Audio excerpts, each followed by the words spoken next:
Hello everybody. So Maharashtra law CET 2026 entrance exam के application forms out हो चुके हैं। रिसेंटली कुछ दिनों से बच्चों के कंटिन्यू मैसेजेस आ रहे हैं कि उनसे कुछ एरर्स हो रही है। कोई बच्चे ने फॉर्म फिलिंग के वक्त नाम गलत फिल कर लिया है, कुछ बच्चों ने अपना कैटेगरी गलत सिलेक्ट कर लिया है। ऐसे अलग अलग चीजें सामने आ रही है जहां पे स्टूडेंट्स ने अब पैनिक होना स्टार्ट कर दिया है। तो गाइस, फॉर्म फिलिंग करने से पहले ये वीडियो जो है आपको जरूर देख लेना है कि कौन से ऐसे मिस्टेक्स है जो आपको अवॉइड करने हैं आपका एप्लीकेशन फॉर्म फिल करते वक्त। तो guys, before we start with anything, सबसे इंपॉर्टेंट चीज है रजिस्ट्रेशन डेट्स को समझ लेना। तो 3 ईयर महाराष्ट्र लॉ सीटी का जो रजिस्ट्रेशन फॉर्म फिलिंग है उसका लास्ट डेट 23 जनवरी है, और 5 ईयर लॉ सीटी का लास्ट डेट 24 जनवरी है।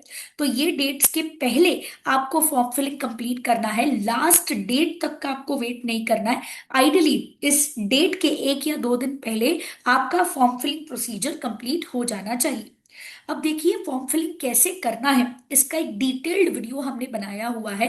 3 ईयर महाराष्ट्र लॉ सीटी का step by step form filling video, and 5 year Maharashtra law CET का भी step by step form filling video, जिसको देख के आप फॉर्म फिलिंग कर सकते हो बड़ी आसानी से, क्योंकि उसमें हमने एक्चुअली में बताया है कि फॉर्म फिलिंग करना कैसे है। बट अगर फिर भी कोई डाउट आ रहा है तो आप हमारा ये व्हाट्सएप ग्रुप, जिसका लिंक मैंने नीचे डिस्क्रिप्शन बॉक्स में दिया हुआ है, इसे क्या कर सकते हो, ज्वाइन कर सकते हो।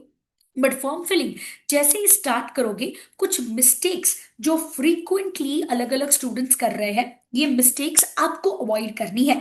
तो ये वीडियो अच्छे से देख लीजिएगा, कुछ चीजें अच्छे से समझ लीजिएगा। देखिए, सबसे पहले आपको जब अपनी पर्सनल डिटेल्स डालनी होती है तो उसमें आपको अपना नाम, डेट ऑफ बर्थ और जेंडर जो है ये डालना है। तो नाम और डेट ऑफ बर्थ, ये सब आपका 10th और 12th स्टैंडर्ड के रिकॉर्ड्स के साथ मैच होना चाहिए। कुछ बच्चे ऐसे हैं जिनका आधार कार्ड में नाम अलग है और 10th और 12th की मार्कशीट में नाम अलग है। तो गाइस, पहले उसको डॉक्यूमेंट को रेक्टिफाई कर लीजिएगा, और आपके मार्कशीट के हिसाब से ही आपको क्या करना है, आपकी पर्सनल डिटेल्स को एंटर करना है, चाहे वो नाम, डेट ऑफ बर्थ या फिर जेंडर हो। नेक्स्ट है कि जब कैटेगरी सिलेक्शन का टाइम आता है तो स्टूडेंट्स काफी बार इनकरेक्ट कास्ट कैटेगरी जो है ये सिलेक्ट कर देते हैं, एंड इसमें वो कंफ्यूज हो जाते हैं कि OBC, SC, ST, EWS, SCBC कौन सा जो है ये सिलेक्ट करना है। तो कैटेगरी सिलेक्ट करते वक्त इंश्योर करिए कि आप अपना वैलिड सर्टिफिकेट चेक कर रहे हो कि ये आपके पास अवेलेबल है या नहीं। कुछ सर्टिफिकेट्स एक्सपायरी डेट के साथ आते हैं, तो इंश्योर करिए कि आपका सर्टिफिकेट क्या होना चाहिए, वैलिड होना चाहिए। देखिए, आगे चल के आप अपनी कैटेगरी को एडिट नहीं कर पाओगे, तो प्लीज इंश्योर करिए कि आप कैटेगरी अच्छे से फिल कर रहे हो अगर आपको रिजर्वेशन बेनिफिट चाहिए तो। डोमिसाइल को लेकर भी स्टूडेंट्स को ये बात का कंफ्यूजन होता है कि डोमिसाइल सर्टिफिकेट होना कंपलसरी है या नहीं। तो गाइज, अगर आपका जन्म महाराष्ट्र में हुआ है तो आपका बर्थ सर्टिफिकेट भी चल जाएगा। और अगर सपोजिंगली आप महाराष्ट्र में आपका जन्म नहीं हुआ है, बट आपका स्कूलिंग महाराष्ट्र से हुआ है, पूरा एजुकेशन महाराष्ट्र से हुआ है, 15 साल से ज्यादा आप महाराष्ट्र में रह रहे हो, डोमिसाइल सर्टिफिकेट आप बनवा लीजिएगा। बट फॉर्म फिलिंग करते वक्त डोमिसाइल में आप यस जो है ये सिलेक्ट कर लीजिएगा, because cut off domicile Maharashtra students के लिए अलग होता है एंड आउटसाइड महाराष्ट्र स्टेट के लिए अलग होता है। तो ध्यान से ये कैटेगरी भी आपको फिल करनी है। नेक्स्ट है कि आपको अपना फोटोग्राफ और सिग्नेचर अपलोड करना है। तो काफी बार स्टूडेंट्स जो है अपना पासपोर्ट साइज फोटोग्राफ के बदले एक कैजुअल सेल्फी या फिर एक रॉन्ग बैकग्राउंड, मतलब जिसमें पेड़ पौधे हैं या कहीं वो घूमने गए हैं, वैसा फोटोग्राफ अपलोड कर देते हैं। तो वैसा मत करिए। ब्लर्ड फोटो नहीं होना चाहिए, ना ही ओवर साइज्ड फाइल होना चाहिए। रीसेंट पासपोर्ट साइज फोटो निकालिएगा, लाइट बैकग्राउंड होना चाहिए, और correct file size and format में उसको अपलोड करिएगा, ताकि आपका जो रजिस्ट्रेशन एप्लीकेशन फॉर्म है ये सही तरीके से आगे बढ़ पाए। नेक्स्ट है रॉन्ग एजुकेशनल डिटेल्स डालना। अब काफी बार स्टूडेंट्स, लेट अस से कि अगर किसी स्टूडेंट को परसेंटेज मिला है 86.40, बट उसने 86 ही डाल दिया। रिमेंबर, ये इनकरेक्ट है।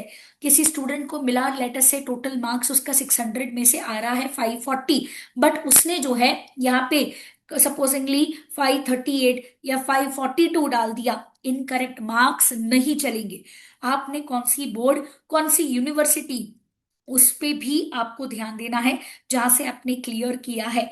एक कॉमन नेम नहीं, अपना मार्कशीट लेके उसमें देख के आपको बोर्ड या यूनिवर्सिटी का नेम एंड पासिंग ईयर डालना है।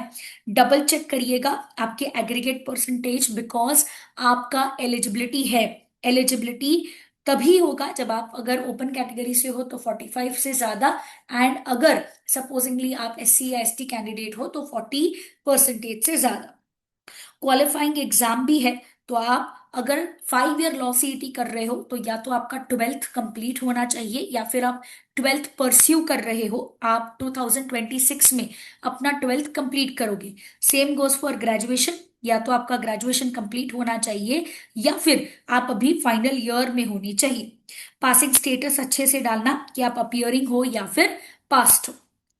बहुत सारे स्टूडेंट्स जो है गलत लॉ प्रोग्राम में अप्लाई कर देते हैं। काफी बार ऐसे होता है कि 5 ईयर के स्टूडेंट्स जो है वो 3 ईयर का फॉर्म फिलिंग करते हैं, जब ग्रेजुएशन का मार्क्स आता है तो वो अपियर सिलेक्ट कर देते हैं। बट रिमेंबर, फिर कैप राउंड के वक्त आपको तकलीफ हो जाएगी, क्योंकि आपका ग्रेजुएशन नहीं हुआ रहेगा तो आप 3 ईयर LLB नहीं कर सकते हो। सिमिलरली 5 ईयर LLB के टाइम पे भी यही प्रॉब्लम होती है, कुछ बच्चे एलिजिबिलिटी टेस्ट नहीं करते हैं। तो प्लीज इंश्योर करिए कि देखिए 5 ईयर LLB एंट्रेंस एग्जाम वो लोग देख सकते हैं जिनका 12th कंप्लीट हो चुका है या फिर वो फाइनल ईयर में है, और 3 ईयर LLB एंट्रेंस एग्जाम वो लोग अपियर कर सकते हैं जिनका ग्रेजुएशन कंप्लीट हो चुका है या फिर वो अपने फाइनल ईयर ऑफ ग्रेजुएशन में है। तो इसको प्रॉपर तरीके से सिलेक्ट करिएगा। अब दोनों जो है एग्जाम्स अलग अलग होती है, एग्जाम डेट अलग अलग है, तो इसीलिए आपको पढ़ाई सही टेक्निक से स्टार्ट करनी है। और ऑनलाइन लाइव विक्ट्री बैच जो है गाइस, ये स्टार्ट हो चुका है। तो घर बैठे बैठे आपके 4 to 5 days per week lecture होंगे। लेक्चर की आपको पूरी रिकॉर्डिंग मिल जाएगी, सारे डाउट्स क्लियर होंगे।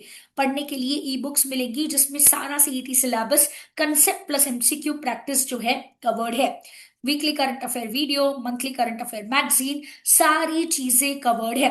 तो गाइस, इससे ज्यादा और क्या चाहिए। और ये सिर्फ 5310 में है। तो अपनी प्रिपरेशन जो है स्टार्ट कर दीजिए जैसे ही फॉर्म फिलिंग आपका हो जाए, और अगर आपने प्रिपरेशन स्टार्ट अब तक नहीं की है तो। नेक्स्ट एरर बच्चे ये करते हैं कि एग्जाम सेंटर सिलेक्शन में वो गलती कर देते हैं, जहां पे अगर सपोजिंगली आप एग्जाम सेंटर जो है सिलेक्ट कर रहे हो तो वही सिलेक्ट करिए जो आपके घर के आसपास है। दूर कहीं पे सिलेक्ट मत करिए, क्योंकि आपको प्रेफरेंस जो है जब भरोगे तो ये चीज मैटर करेगी। तो कन्वीनियंट एग्जाम सेंटर जो है आपको सिलेक्ट करना है। कुछ बच्चे ये समझते हैं कि पूरा फॉर्म भरने के बाद आपका एप्लीकेशन कंप्लीट हो चुका है, बट आपको फीस भरनी है। इस साल की फीस जनरल कैटेगरी के लिए 1300 रुपीज है, और रिजर्वेशन कैटेगरी के लिए 1000 रुपीज है। रिमेंबर, जब तक आपका सक्सेसफुल पेमेंट ऐसा लिखकर नहीं आता है तब तक आपका फॉर्म फिलिंग जो है वो इनकम्प्लीट है। एंड काफी सारे बच्चे पेमेंट करने से पहले जो प्रीव्यू ऑप्शन वहां पे आता है वो प्रीव्यू ऑप्शन नहीं देखते। रिमेंबर, प्रीव्यू ऑप्शन देखने से अगर कुछ एरर हुआ है तो वो एरर को आप रेक्टिफाई कर सकते हो। बट एक बार अगर पेमेंट हो गया उसके बाद आप कोई भी रेक्टिफिकेशन नहीं कर सकते हो। आगे चल के अगर एडिट विंडो ओपन हुआ तो फिर उसमें कुछ कुछ चीजें एडिट करने का आपको मौका मिलेगा। इसके लिए आपको बी एडुकेयर चैनल सब्सक्राइब करके रखना है, ताकि जैसे ही कोई भी अपडेट आती है तो वो हम आपको देते रहेंगे। एंड एक और बड़ी mistake, multiple application form filling करना। बहुत सारी बार बच्चे मल्टीपल एप्लीकेशंस कर देते हैं, जहाँ पे किसी में फॉर्म अधूरा भरा था, किसी में पेमेंट कर दिया था, किसी में रॉन्ग जो है ID जनरेट कर लिया था। प्लीज ऐसा मत करिए। सबमिट ओनली वन एप्लीकेशन, ताकि किसी भी प्रकार का आपका डिस्क्वालिफिकेशन जो है ये ना हो। तो ये कुछ ऐसी 10 चीजें हैं जो आपको फॉर्म फिलिंग के लिए ध्यान में रखनी है। अब फटाफट से जाके एग्जाम की तैयारी जो है ये स्टार्ट कर दो। ये फाइनल टिप्स मैं आपको दे रही हूँ फॉर्म फिलिंग को लेके। डाउनलोड करके रखिए अपना एप्लीकेशन फॉर्म, फी रिसिप्ट, कंफर्मेशन पेज, क्योंकि ये सब आपको एडमिशन और काउंसलिंग के लिए लगेंगे। ये चीजें ध्यान में रखिए, आपका एडमिशन फॉर्म फिलिंग प्रोसीजर बड़ी आसानी से जो है ये हो जाएगा। And remember, again I am repeating, last date 3 year के लिए 23 Jan है, 5 ईयर के लिए 24 January है। एंड अभी यही टाइम है प्रिपरेशन स्टार्ट करने का, because as you can see exam dates बहुत ज्यादा नजदीक आ रही है। तो फटाफट से इस ऑनलाइन लाइव विक्ट्री बैच को ज्वाइन करके अपनी प्रिपरेशन जो है एक सही स्ट्रैटेजी, सही गाइडेंस के साथ स्टार्ट करिए। किसी भी तरीके के डाउट्स आ रहे हैं तो आप हमें इस नंबर पे कांटेक्ट कर सकते हैं। मैंने एक फ्री मॉक टेस्ट भी रखा हुआ है गाइस, जिसका लिंक मैंने नीचे डिस्क्रिप्शन बॉक्स में डाला हुआ है। बी केयर से हर साल बच्चे 30+ बच्चे जीएलसी आईएलएस में जाते हैं। अगर आप भी उन्हीं में से बनना चाहते हो कि आप top law college of Maharashtra में पढ़ना चाहते हो, तो start your preparation right now. Contact us on this number for more information, या फिर आप नीचे चैट बॉक्स में, कमेंट बॉक्स में मेंशन कर सकते हो।